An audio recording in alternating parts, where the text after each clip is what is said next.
pritja e mysafirit për neve besimtarve është e lidhur me besimin. Pritja e mysafirit është trajtuar edhe në Kur'an edhe në Sunnet.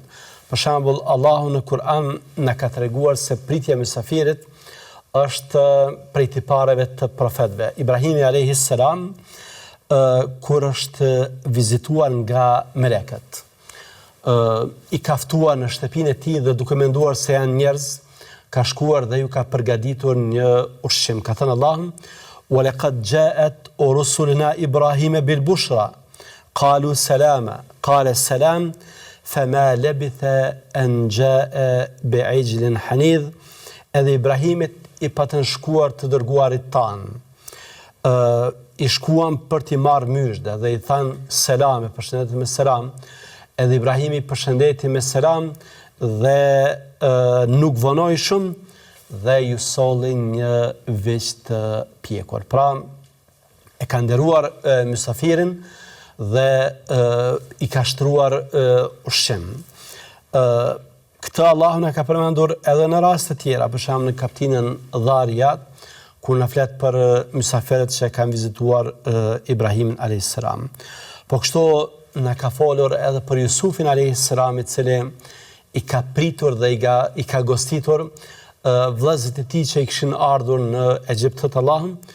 Wa jaa ikhwatu Yusuf fadakhalu alayhi fa'arafahum wa hum lahum munkirun.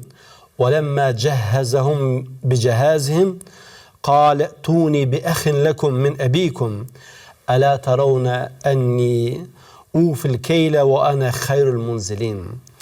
Dhe Jusufit i erdhën vëllezërit, të cilët ai njohu ndërsa ata nuk e njehnin. Kur Jusufi përgatiti ata dhe ju tha, kur kthyen bën që të theshin në shtëpinë e tyre, tha: "E sillni vëllain tuaj, a nuk shihni se unë ju nderoj dhe unë jam mikpritës." Pra, Jusufi alayhis salam ka qenë për atyre që ka shfaqur gosti, mikpritje për mysafirin. Dhe kjo për ne ka një rëndësi të madhe, nga se është tipar prej tiparëve të profetëve të Allahut te bareke ve teala. Muhamedi alayhis salatu wassalam na ka treguar se kjo çështje si vlerë, si virtyt, ka të bëjë direkt me besimin tonë.